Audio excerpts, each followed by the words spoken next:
अशा प्रकारे मी हे डबल घेतलेलं आहे बघा। अशा प्रकारे इथून सुई घातली बघा। लेझी डेझीची ही पद्धत बघा। ज्यांना जमलं नाही इथे फक्त पानाची ही फांदी फक्त पानाने।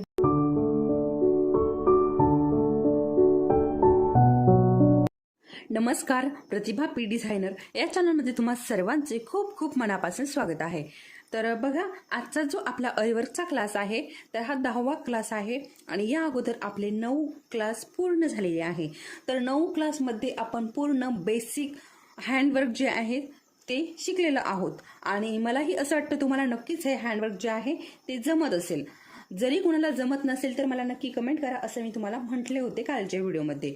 तर अजूनही तुम्हाला जर जमत नसेल तर मला नक्की कमेंट करा, कारण आतापर्यंतचं आपलं बेसिक, आपल्याला जेवढं बेसिक हवं आहे तेवढं आपलं पूर्ण झालेलं आहे।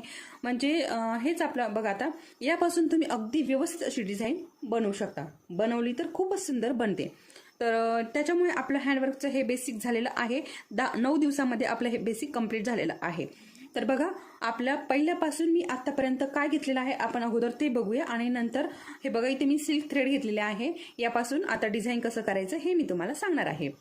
तर बघा, मी तुम्हाला सगळ्यात सुरुवातीला आपल्या आरीवर्कचे जे सामान आहे ते कसं, कुठल्या क्वालिटीचं, त्याची नावे वगैरे सर्व सांगितलेली आहे। त्याच्यानंतर दुसऱ्या व्हिडिओमध्ये देखील मी त्याच प्रकारे तुम्हाला बघा बेसिकसाठी लागणारं आरीवर्कचं जे सामान आहे, ठीक आहे, तर ते सांगितलं होतं। त्यानंतर मी तुम्हाला बघा स्टँड रिंग कशी जोडायची ते सांगितलं होतं, त्याची सविस्तर माहिती दिलेली आहे। त्यानंतर मी तुम्हाला हा चिकट टेप रिंगला कसा लावायचा आणि कपडा कसा जोडायचा याचीही डिटेलमध्ये माहिती दिलेली आहे। त्याचबरोबर त्यानंतर बघा, आपण नंतर आपलं जे हँडवर्क आहे त्याची सुरुवात केली होती। पहिल्या सुरुवातीच्या दिवशीच आपण बघा चेन स्टिच घेतली होती आपण, ठीक आहे। तर आपण आतापर्यंत हे जे स्टिच आहे याच्यामध्ये काय काय शिकलेलं आहोत ते बघूयात। तर बघा, आपली चेन स्टिच झालेली आहे। एक बॅक स्टिच तुम्ही तुमच्या कपड्यावरती बघून घ्या। मी अशा प्रकारे नावे पण लिहायला लावली होती तुम्हाला। तर बघा, मी बोलते की आपले ह्या स्टिच झालेले आहे की नाही ते तुम्ही सांगायचं आहे, ठीक आहे। म्हणजे जर कुठली राहिली असेल तर मला कमेंटमध्ये नक्की सांगा। आतापर्यंत तरी आपलं सगळं झालेलं आहे, तरी देखील कुठली जर चुकून राहिली असेल तर मला नक्की सांगा। तर बघा, चेन स्टिच झालेली आहे, back stitch, web stitch, lazy daisy, French knot, running stitch, रोजचे 2 प्रकार झालेले आहेत आणि स्टेम स्टिच। त्यानंतर बघा, आपले जे फ्रेंच नॉड आहे त्यात 2 प्रकार आहेत। त्यातील एका बघा, हे बघा, हे एक फ्रेंच नॉड, त्याच्यामधले हे 3 प्रकार आणि ही दुसरी फ्रेंच नॉड, त्याच्यातले हे 3 प्रकार, अशा प्रकारे, ठीक आहे। आणि गुलाबामध्ये हे 2 प्रकार मी दाखवलेले आहे तुम्हाला। आणि हा एक पानाचा प्रकार, तर हा आपल्या लिस्टमध्ये लिहिलेला नाही, तर हा एक पानाचा प्रकार आपण दाखवलेला आहे। तर बघा, अशा प्रकारे मी तुम्हाला 9 मेन स्टिचेस 9 दाखवलेले आहेत बघा। तर 9 ते 10 झालेल्या आहेत। आणि आता मी तुम्हाला हा जो सिल्क थ्रेड आहे हा सुईमध्ये घालून कशा प्रकारे डिझाईन करायचं हे मी तुम्हाला आज शिकवणार आहे। त्या अगोदर बघा, तर आता ज्या कोणी ताई आपल्या चॅनलवरती नवीन आहेत आणि अजूनही आपल्या चॅनलला सबस्क्राईब केलेलं नाही किंवा या अगोदरची व्हिडिओ बघितलेले नाही आणि आताचा हा व्हिडिओ बघितलेला आहे किंवा भविष्यात जे येणारे व्हिडिओ आहे ते बघण्यासाठी आपल्या चॅनलला सबस्क्राईब करायचं आहे। आणि त्याचबरोबर आपल्या व्हिडिओ जर आवडत असतील तर व्हिडिओला लाईक करायचं आहे, ठीक आहे। तर बघा, अशा प्रकारे मी हा सिल्क थ्रेड घेतलेला आहे। तुम्हीही तुमच्या आवडीप्रमाणे कलर घेऊन यायचे आहेत। आपण याच्यापासून डिझाईन कसं करायचं आहे आणि हे कसं वापरायचं आहे डिझाईनमध्ये ते मी तुम्हाला अगदी सविस्तर, म्हणजे अगदी सोपं करून सांगणार आहे। कारण हा जो सिल्क थ्रेड आहे मी तुम्हाला याच्या अगोदरही सांगितलेलं आहे, याला कसं बघा याच्यावरती शाईन असते। आणि बघा, आता मी तरी बरेचसे ब्लाऊज बघितलेले आहे त्याच्यावरती हा जो डोली धागा आहे यानेच डिझाईन बनवलेला आहे। आणि बघा, स्वेटरवरती तर हाच असतो, डिझाईनला हाच असतो स्वेटरवरती। आणि जे आपले रेडीमेड ड्रेस असतात त्याच्यावरही हाच धागा असतो, डोली धागाच असतो। परंतु ब्लाऊजवरती कसं, तर त्यासाठी हा आपण सिल्क थ्रेड वापरणार आहोत। तर चला मग वेळ न घालवता आपल्या आजच्या व्हिडिओला सुरुवात करूयात। तर बघा, अशा प्रकारे मी या सुईमध्ये हा धागा भरून घेतलेला आहे आणि आता हा किती भरलेला आहे ते मी तुम्हाला सांगते। बघा, इकडच्या बाजूने हे 7 आहे, इकडच्या बाजूने दोरे आणि इकडच्या बाजूने 7 आहे। अशा प्रकारे मी हे डबल घेतलेलं आहे बघा। हे बघा अशा प्रकारे पूर्ण डबल घेतलेला आहे, म्हणजे या बाजूने 7 आणि या बाजूने 7 अशी पूर्ण गाठण मारून घेतलेली आहे इथे. हे बघा पूर्ण गाठ देऊन घेतलेली आहे, म्हणजे हे 14 झालेले आहेत. 14 धाग्यांची इथे गाठ दिलेली आहे, बघू शकता तुम्ही. अशा प्रकारे हे लक्षात घ्या, हे खूप महत्वाचं आहे. ठीक आहे, 14 धाग्यांची इथे गाठ मारून घेतलेली आहे आणि सुईमध्ये डबल करून घेतलेला आहे, म्हणजे इकडच्या बाजूने 7 आणि इकडच्या बाजूने 7 अशा प्रकारे. ठीक आहे, तर आता आपण डिझाईन बघूया. तर बघा अशा प्रकारे मी इथे छोटंसं डिझाईन काढून घेतलेलं आहे. तर आता आपण हे डिझाईन बनवून घेऊयात.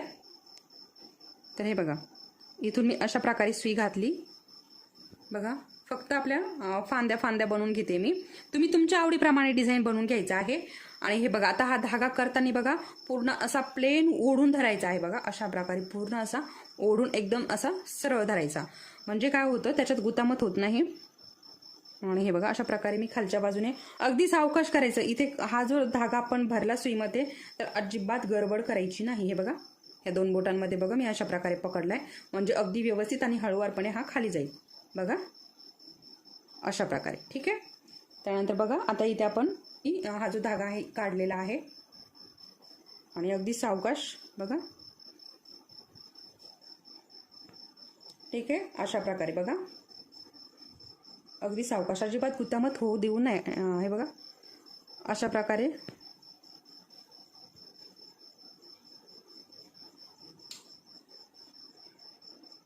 बघा. आपल्याला सिल्क थ्रेडनी जर डिझाईन करायचं म्हटलं ना तर खूप हळुवारपणे करायचं असतं आणि त्याचे कसे आपण कितीही प्लेन केलं तरी हे बघा असं उचकटल्यासारखं होतं बघा. तर त्याच्यासाठी हे धागे पूर्ण असे सारखे सारखे असे ओढत राहावं लागते, मग ते असं आपलं प्लेन येतं छान. ठीक आहे, त्यानंतर बघा हे बघा असंच. आता आपण जेव्हा डोली धागा वापरतो तेव्हा असं करायची आपल्याला अजिबात गरज पडत नव्हती, परंतु इथे आपल्याला एकदम सारखे आपले धागे यायला हवे, त्यामुळे असंच आपल्याला अंगठ्याचा वापर जो आहे तो इथे अशा प्रकारे करायचा आहे. बघा हळूवारपणे खालच्या बाजूने पण आता अंगठा आपल्याला या धाग्यांमध्ये गुंतवून घ्यायचा आहे, म्हणजे वरती सगळे धागे बरोबर येतात. बघा थोड्याशा अंतरावरती परत आपल्याला बॅक स्टिच घ्यायची.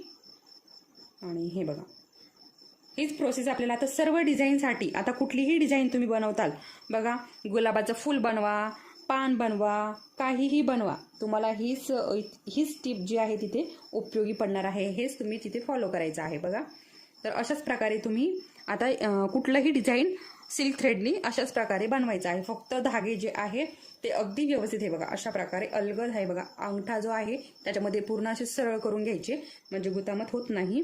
आणि खालच्या बाजूने पण करताना तीच पद्धत आपल्याला वापरायची आहे. आपण आता हे बघा अशा प्रकारे सुई वरती घेतली की खालच्या बाजूने लगेच आपला जो गोल राऊंड तयार होतो ना, त्यामध्ये आपले जे पूर्ण हाताचे बोट आहेत ना ते गुंतवून घ्यायचे आणि त्या बोटाने असं चालत राहायचं. बघा मी तुम्हाला वरच्या बाजूने कसं करायचं ते दाखवते. तर हे बघा सुई अशा प्रकारे खाली घातली. ठीक आहे, आणि हे बघा आपले हे जे बोट आहे ना अशा प्रकारे. ठीक आहे, हे बघा अशा प्रकारे इकडनं सुई, हे बघा इकडनं सुई ओढायची सोडायची, ओढायची सोडायची, तसंच आपण हे खाली वर असं घेत घेत आपली पूर्ण सुई जी आहे ती अशा प्रकारे काढून घ्यायची. म्हणजे काय होतं त्याच्यामध्ये जास्त असं गुतामत होत नाही, नाहीतर लगेच गुतामत होते आणि आपला जो दोऱ्याचा बंडल आहे तो कधी संपतो ते कळतही नाही. ठीक आहे, तर बघा अशा प्रकारे मी हे पूर्ण डिझाईन बनवून घेते. आता घेणार आहे आणि ते छोटे छोटे फुलं काढणार आहे. तर ते फुलं काढताना मी तुम्हाला थोडंसं दाखवते. तर हे बघा अशा प्रकारे मी इथे संपूर्ण ह्या ज्या दांड्या आहे ह्या बनवून घेतलेल्या आहे आणि लेझी डेझी घेतलेली आहे. आता ज्या ताईंना अजून लेझी डेझी जमलेली नाही त्यांनी लक्ष देऊन बघायचं आहे. तर हे बघा अशा प्रकारे इथून सुई घातली. बघा लेझी डेझीची ही पद्धत बघा, ज्यांना जमलेली नाही अजून लेझी डेझी त्यांच्यासाठी. तर हे बघा अशा प्रकारे, आणि सिल्क थ्रेडनी देखील लेझी डेझी कशी करायची ते पण बघून घ्यायचं आहे. बघा अशा प्रकारे हे थोडंसं असं, आणि त्यानंतर हे बघा इथून आपल्याला सुई बाहेर काढायची. आपल्याला किती मोठं पान घ्यायचं आहे, किती मोठं करायचं आहे त्याचा अंदाज घेऊन सुई बाहेर काढायची आहे. आणि हे बघा अशा प्रकारे पॅक करून घ्यायचं आहे. ठीक आहे, आणि डोक्यावरतून सुई खाली घालायची. बघा अशा प्रकारे. ठीक आहे, अशा प्रकारे आपल्याला इथे लेझी डेझीचे पानं बनवून घ्यायचे आहेत. तर हे बघा अगदी सोपं आहे. ज्यांना लेझी डेझी जमलेली नाही त्यांनी परत करून बघा, नक्कीच जमेल. तर हे बघा अशा प्रकारे ही लेझी डेझी आपल्याला बनवायची आहे. तर बघा आता लेझी डेझी जी आहे आपण ती पाना स्वरूपात बघितली होती. आपण याचं पान बघितलं होतं आणि फूल बघितलं होतं, फूल बघितलं होतं. तर आता पानाच्या स्वरूपात दाखवते मी. तर अशा प्रकारे आपण प्रत्येक नॉडचं वेगवेगळं बनवू शकतो. ज्या स्टेमसाठी आहे, ज्या दांड्या फांद्या त्याच्यासाठी आहे ते त्याच्यासाठी वापरायच्या. आणि हे बघा आता हे बाकीच्या जे आहे त्यांच्यापासून आपण पानं फुलं बनवू शकतो. तर अशा प्रकारे मी बरंचसं तुम्हाला आपलं जे हँडवर्क आहे ते आपलं झालेलं आहे.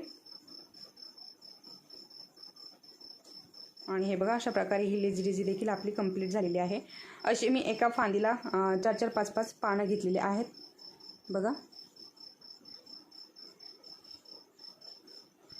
आता आपल्या आवडीप्रमाणे किती पानं बसतील ते लक्षात घ्यायचं आणि तेवढी पानं बसवायचे.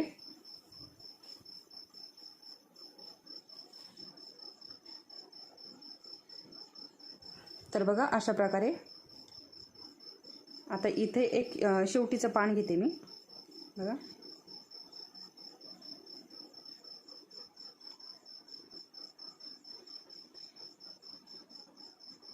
कारण इथे मी फूल घेणार नाही, इथे फक्त पानाचीच ही फांदी फक्त पानाने बनवलेली आहे. बघा खालच्या बाजूने ह्या धाग्याची गाठ मारून आणि त्यानंतर कट करून घ्यायचा आहे. तर हे बघा अशा प्रकारे इथं पानं तयार करून घेतलेत मी. बघा तर हे लेझी डेझीचे पानं तयार करून घेतले आणि त्यानंतर बघा हे फ्रेंच नॉडचे मी इथे अशा प्रकारे फ्लावर बनवून घेतले. तर हे बघा मी तुम्हाला आता फ्रेंच नॉडचं म्हणजे हे बघा आता सिल्क थ्रेड आहे आणि सिल्क थ्रेडपासून फ्रेंच नॉड कसं बनवायचं ते देखील इथे दाखवते. तर बघा अशा प्रकारे पूर्ण धागाचा वरती काढून घ्यायचा आणि पूर्ण असं हे प्लेन. बघा आता इथे हे खूप फ्रेंच नॉट बनवताना इथे पण आपल्याला खूप हे बघा अशा प्रकारे हे आणि ह्या बोटामध्ये हा आपला धागा जो आहे तो असा पॅक पकडून ठेवायचा. कारण आता हा आपला डोली धागा नाही आहे, हा सिल्क थ्रेड आहे, त्याच्यामुळे अशा प्रकारे हा पकडून ठेवायचा आणि हे आपले लगेच इकडे या बोटांमध्ये पकडून ठेवायचे. म्हणजे याच्या हे बघा अशा प्रकारे आणि सुई खाली घालून खालच्या बाजूने काढून हे बघा अशा प्रकारे हे टाईट करून घ्यायचं. हे बघा अशा प्रकारे तेव्हा याची फ्रेंच नॉट बनते. तुम्ही अगोदर अशा साध्या पद्धतीने करून बघा, अजिबात जमत नाही. अशा प्रकारेच आपल्याला ही फ्रेंच नॉट तयार करावी लागते. बघा हे बघा आणि ह्या बोटाने पण आपल्याला ते दाबून धरायचं आणि वरच्या बोटाने हा जो धागा आहे आता छोटा राहिलेला आहे, मोठा राहिला की खूप उंच हात घेऊन अशा प्रकारे हे पूर्ण करून घ्यावं लागतं. ठीक आहे. तर बघा अशा प्रकारे इथे मी आता राहिलेलं फ्रेंच नॉट बनवून घेते. धागा छोटा आहे त्याच्यामुळे आता इथे जास्त फ्रेंच नॉट होणार नाही. बघा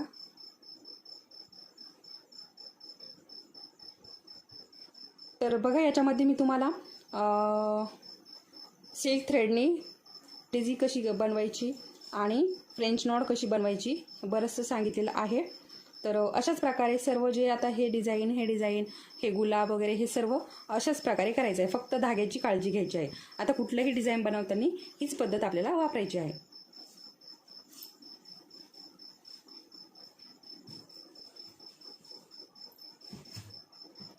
तर हे बघा अशा प्रकारे मी तुम्हाला इथे हे बघा आता आपलं जे सिल्क थ्रेड आहे त्याचं डिझाईन कसं बनवायचं आहे त्याची मी तुम्हाला इथे सविस्तर माहिती दिलेली आहे. तर बघा इथे मी तुम्हाला लेझी डेझी आणि फ्रेंच नॉट हे आपलं सिल्क थ्रेडनी कसं बनवायचं आहे त्याच प्रकारे हे बाकीचं डिझाईनही बनवायचं आहे. तर याची सविस्तर माहिती दिलेली आहे आणि नक्की तुम्हाला हे कळालं असेल की सिल्क थ्रेड कसं वापरायचं आहे. म्हणजे आपलं जे हे बोटं आहेत ना याच्यावरतीच ते पूर्ण फिरवायचं आहे. ह्याच बोटाचा आपल्याला वापर करायचा. इथे कसं आपल्याला काही गरज नव्हती, आपलं असं केलं की असं घातलं की झालं. परंतु इथं वेगवेगळा धागा असतो त्यामुळे अगदी सावकाश आणि आपल्याला स्टेप बाय स्टेप हळूहळू करायचं आहे. ठीक आहे. इथं एवढी एक गोष्ट जर लक्षात घेतली तर अगदी सुंदर असं डिझाईन बनतं. तर बघा मी अशा प्रकारे हे थोडंसं आपलं छोटंसं डिझाईन बनवून तुम्हाला दाखवलेलं आहे. आणि बघा इथे पानं फांदी आणि इथे अशा प्रकारे मी फुलं बनवलेले आहे. तर तुम्हाला नक्कीच हा व्हिडिओ आवडला असेल आणि तुम्हाला नक्कीच हे सिल्क थ्रेड कसं वापरायचं हे कळालं असेल आणि तुम्ही नक्कीच अशा प्रकारे डिझाईन बनवताल आणि मला नक्की कमेंटमध्ये सांगा की तुमचं डिझाईन कसं झालं, तुम्ही सिल्क थ्रेड तुम्हाला कसं वापरता आलाय हे मला नक्की कमेंटमध्ये कमेंट करून कळवा. आणि नवीन जर असाल व्हिडिओ आपल्या चॅनलवरती तर व्हिडिओला लाईक करा आणि चॅनलला सबस्क्राईब करा. परत भेटूया अशाच एका छानशा व्हिडिओसोबत.